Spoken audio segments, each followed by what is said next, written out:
വിവാഹം വൈകുന്നതിനോ ദാമ്പത്യ ജീവിതത്തിലെ പ്രശ്നങ്ങൾക്കോ ജ്യോതിഷപരമായ പരിഹാരങ്ങൾ തേടുന്നത് സഹായകമാകും. രോഹിണി നക്ഷത്രക്കാർക്ക് ചെയ്യാവുന്ന ചില പരിഹാരങ്ങൾ നോക്കുമ്പോൾ, എല്ലാ പൗർണമി ദിവസങ്ങളിലും ദേവീക്ഷേത്രങ്ങളിലും വിഷ്ണു ക്ഷേത്രങ്ങളിലും ദർശനം നടത്തുന്നത് വിവാഹ തടസ്സങ്ങൾ നീങ്ങാൻ സഹായിക്കും. എല്ലാ നല്ല കാര്യങ്ങൾക്കും ഗണപതിയെ പ്രാർത്ഥിച്ച് തുടങ്ങുന്നത് തടസ്സങ്ങൾ നീങ്ങാൻ സഹായിക്കും. ഗണപതിക്ക് കർഗമാല സമർപ്പിക്കുന്നത് നല്ലതാണ്. ശിവനും പാർവതിയും ദാമ്പത്യത്തിന്റെ പ്രതീകങ്ങളാണ്.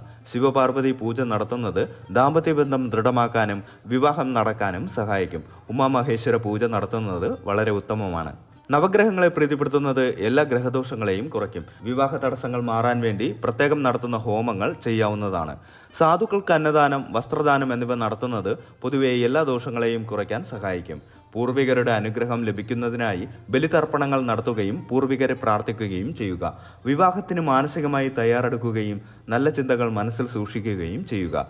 നല്ലൊരു പങ്കാളിയെ ലഭിക്കാനായി ആത്മാർത്ഥമായി പ്രാർത്ഥിക്കുക. സ്വന്തം കഴിവുകളിലും സൗന്ദര്യത്തിലും ആത്മവിശ്വാസം വളർത്തുന്നത് നല്ലതാണ്. ഇത് ശരിയായ പങ്കാളിയെ കണ്ടെത്താൻ സഹായിക്കും.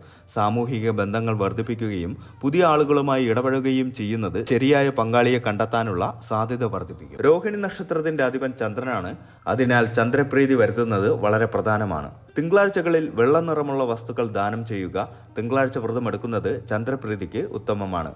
ജ്യോതിഷന്റെ നിർദ്ദേശപ്രകാരം മുത്ത് ധരിക്കുന്നത് ചന്ദ്രന്റെ ദോഷഫലങ്ങളെ കുറയ്ക്കാൻ സഹായിക്കും.